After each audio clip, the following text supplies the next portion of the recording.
Good morning all of you. ఈరోజు 5 AM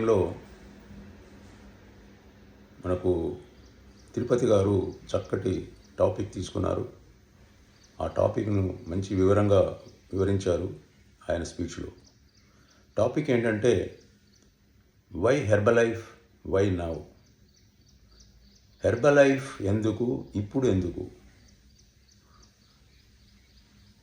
marquise గారు అప్పుడు హెర్బలైఫ్ని ఎందుకు స్టార్ట్ చేశారు, ఇప్పుడు ఎందుకు, అది టాపిక్ అన్నమాట. మనకు ఆయన చెప్పినటువంటి ఆ స్పీచ్లో చెప్పినటువంటి వాటిని ఫీడ్బ్యాక్ మాత్రమే ఇస్తున్నాను. ఇది ఎందుకంటే అందరికి ఉపయోగపడుతుంది. ఎవరైతే ఈ యొక్క జూమ్లో అటెండ్ కాని వాళ్ళకు కూడా ఈ వీడియో చాలా ఇంపార్టెంట్గా ఉంటుంది అనే ఉద్దేశంతో మాత్రమే నేను ఇది వీడియో పంపిస్తున్నాను. ఇంకోటి ఎందుకంటే ఇంకో టాపిక్ ఏంటి, why Herbalife, why now. Okay, మన చాలామంది ఈ రోజుల్లో చాలామంది అనారోగ్యంతో బాధపడుతున్నారు. దానికి ముఖ్యమైన కారణం మనం కరెక్ట్ పోషక పదార్థాలు ఉన్నటువంటి ఫుడ్ లేదు. మనము చాలా బ్యాడ్ ఫుడ్ని తీసుకుంటున్నాం. ఎందుకు? మనం మంచి తీసుకోవాలని అనుకుంటాం, కానీ మన చేతుల్లో లేకుండా పోతుంది. ఎందుకు? వ్యవసాయం ఏదైతే అగ్రికల్చర్ అన్నది చాలా ఇంపార్టెంట్ ఫీల్డ్. అగ్రికల్చర్ ద్వారానే మనకు తినవలసిన ఆహార పదార్థాలను కల్టివేట్ చేసేసి మనకు అందిస్తుంది అన్నమాట వ్యవసాయదారులు. అగ్రికల్చర్ ఆఫ్టర్ గ్రీన్ రివల్యూషన్ ముందు మనకు అగ్రికల్చర్ ప్రొడక్షన్ చాలా తక్కువ ఉండేది. పాపులేషన్ ఏమో విపరీతంగా పెరిగిపోతూ ఉండేది.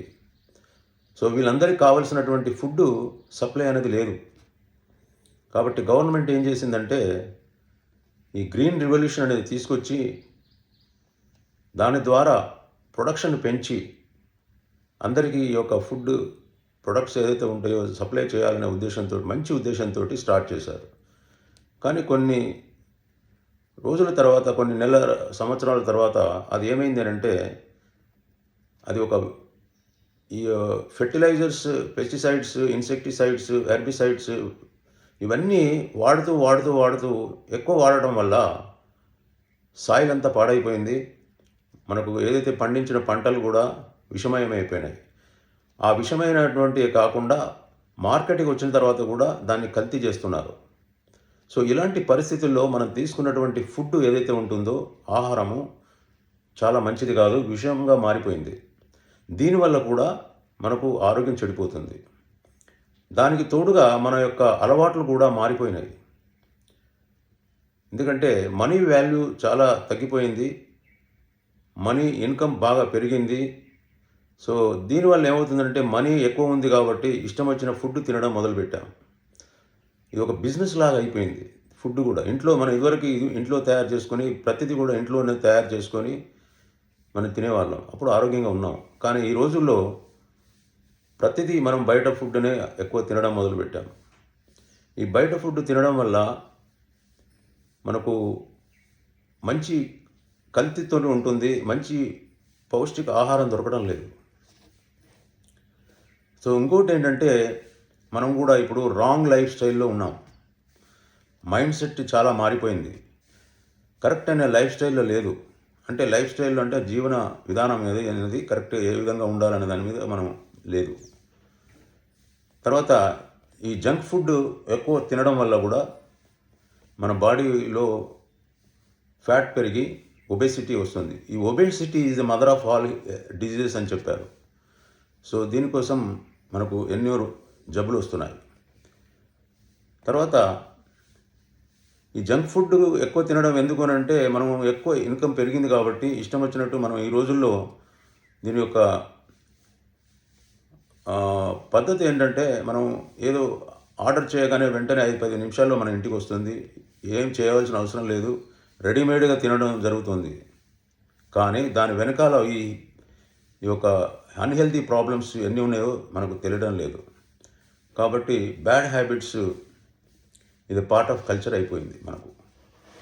సో ఓవర్ ఒబేసిటీ అనేది మెయిన్ బ్యాడ్ ప్రాబ్లం అయిపోతుంది ఫ్యూచర్లో కూడా. 2035 లోపు వరకు ప్రపంచంలో 400 కోట్ల మంది ఒబేసిటీతోని సఫర్ అవుతారు. ఈ ఒబేసిటీ వల్ల కొంతమంది అందులో చాలా జబ్బులతోటి బాధపడతారు. కాబట్టి మన దీని అంతటికి కారణము ఏంటి అంటే మనకు జంక్ ఫుడ్ ఇలాంటివన్నీ తినరాని ఫుడ్లన్నీ తింటున్నాము. కాబట్టి ఇంట్లోనే చక్కగా కుకింగ్ చేసుకొని చక్కటి మనం ఎలా చేసుకోవాలి ఏంటనేది చూసుకొని ఇంట్లోనే చేసుకొని తిన్నట్టు అయితే ఉంటే బాగుంటుంది. తర్వాత ఇంకొకటి మెయిన్ ఏంటంటే ఈ విధంగా చేయడం వల్ల కూడా మన ఆరోగ్యం చెడిపోతుంది. సో ఆరోగ్యం చెడిపోయిందనంటే మనం ఏం చేస్తాం, ప్రతిదానికి హాస్పిటల్కి వెళ్తాం, డాక్టర్ కన్సల్ట్ చేస్తాము. డాక్టర్ ఏం చెప్తాడు, ఈ టెస్టులు ఆ టెస్టులు అని టెస్టులు కూడా బాగా చేపిస్తారు, దానికి మందులు వాడమని చెప్తారు. కానీ వాళ్ళు వెయిట్ తగ్గండి అంటారు, కానీ ఎలా తగ్గాలి ఏం చేయాలి అనేది ఈ న్యూట్రిషన్ గురించి చెప్పరు. కాబట్టి అలాగా పూర్ హెల్త్ చాయిసెస్ ఏదైతే ఉంటున్నాయో వాటిని అవి డిజీజ్గా మారిపోతుంది. ఆ డిజీజ్ లైక్ డయాబెటీస్ కానీ, హార్ట్ డిజీజ్ కానీ, ఒబేసిటీ అనేది కానీ. సో ఈ విధంగా మనకు అన్నిటికీ మెడికల్ కేర్ చాలా అవసరం వస్తుంది. కాబట్టి కాస్ట్ అనేది పెరిగిపోతుంది. హెల్త్ కేర్ కాస్ట్ చాలా కంటిన్యూగా పెరిగిపోతుంది. అది స్కై రాకెట్ లాగా దూరిపోతుంది అన్నమాట. సో దీనివల్ల చాలామంది డబ్బులు ఖర్చు పెట్టవలసిన వస్తుంది, వాళ్ళు ఉన్నటువంటి ప్రాపర్టీస్ని అమ్ముకోవాల్సి వస్తుంది, చాలా ఇబ్బందులు పడుతున్నారు. సో హాస్పిటల్ విజిట్స్, మెడికేషన్స్ ఇలాంటివన్నీ తగ్గించుకోవాల్సిన అవసరం వస్తుంది. సో ఈ అవసరాని కోసమే ఈ యొక్క హెర్బలైఫ్ న్యూట్రిషన్ అనేది ఉంది. ఇంకోటి మనకు ఈ ఒబేసిటీ రావడానికి అనదర్ ముఖ్యమైన కారణం కూడా ఒకటి ఉంది అని చెప్పారు. చాలామంది లీజర్ టైం ఎక్కువ ఉంది.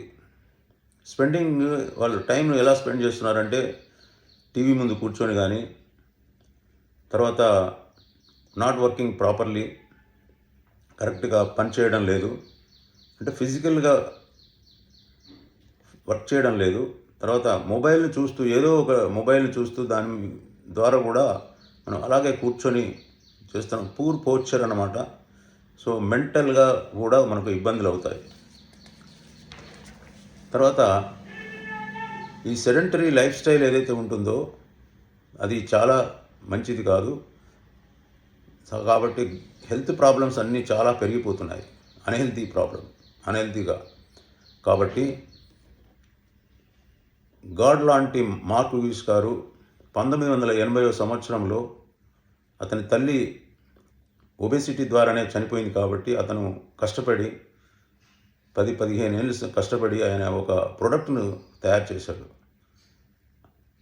తర్వాత ఒక మంచి ఫ్యూచర్ విజన్ తోటి ఇతను హెర్బలైఫ్ సిస్టాన్ని తీసుకొచ్చారు. తర్వాత ఈ ప్రొడక్ట్స్ ఎందుకంటే ఒక మంచి హెల్త్ ఇవ్వడానికి మాత్రమే. తర్వాత ఈ సిస్టమ్ కూడా చాలా సెల్ఫిష్గా పనిచేయడం లేదు. ఇందులో ఈ ప్రొడక్ట్స్ను వాడి ఆరోగ్యాన్ని తెచ్చుకోవడానికి ఎవరైతే వాడుతున్నారో, ఎవరైతే ఈ ప్రజలు ఉన్నారో వాళ్ళకు మాత్రమే ఈ యొక్క కంపెనీ ద్వారా వచ్చే లాభాన్ని అందిస్తున్నారు ఏదో ఒక రూపకంగా. అది బోనసే కావచ్చు, రాయల్టీ కావచ్చు, రిటైల్ ఇన్కమే కావచ్చు, ఎట్సెట్రా. సో ఇంకోటి ఏంటంటే దీంట్లో ఈ సిస్టంలో లెగసీ లేదు, ఫ్లెక్సిబిలిటీ చాలా ఉంటుంది. సో ఈ ఫ్లెక్సిబిలిటీలో మన టైం అనేది చాలా, ఏ టైం అయినా దాన్ని ప్రాపర్గా యూజ్ చేసుకోవచ్చు. సో దీంట్లో ఖర్చు పెట్టవలసిన అవసరం లేదు. బిజినెస్ అంటే మనం పెట్టుబడి పెట్టాలి, కానీ ఇక్కడ అవసరం లేదు. ఓన్లీ మనం చక్కగా వర్క్ చేసుకోవాలి. తర్వాత మనం కూడా ఆరోగ్యంగా ఉంటాం, ఇతరులకు ఆరోగ్యాన్ని ఇచ్చే అవకాశాలు దొరుకుతాయి. ఇంకోటి ఏంటంటే ఇక్కడ చదువుతోని సంబంధం లేదు. Educated or uneducated, poor and rich, ఎవరు కులము ఏదైనా కూడా సో దీనికి సంబంధం లేదు. ప్రతి ఒక్కరూ దీంట్లో అందరూ కలిసిమెలిసి అన్నాతమ్ముల్లాగా, అక్కాచెల్లెల్లాగా కలిసిమెలిసి పనిచేయవచ్చు. కాబట్టి ఇప్పుడు ఇంకెప్పుడైనా కూడా హెర్బలైఫ్ న్యూట్రిషన్ సిస్టమ్ అనేది అది గాడ్ ఇచ్చినటువంటి ఒక గిఫ్ట్ లాగా చూసుకొని చక్కగా దీన్ని మనం పాటించి మన ఆరోగ్యాన్ని మెరుగుపరుచుకొని ఇతరులకు ఆరోగ్యం ఇచ్చేటువంటి సంస్థ దీంట్లోనే ఉండి మనం దీన్ని మంచి ఉపయోగించుకోవచ్చు. ఇది ఈ టాపిక్ ఏంటంటే వై హెర్బలైఫ్. ఇప్పుడు అర్థమైంది కదా, వై హెర్బలైఫ్, వై నౌ, ఇప్పుడు ఎందుకు.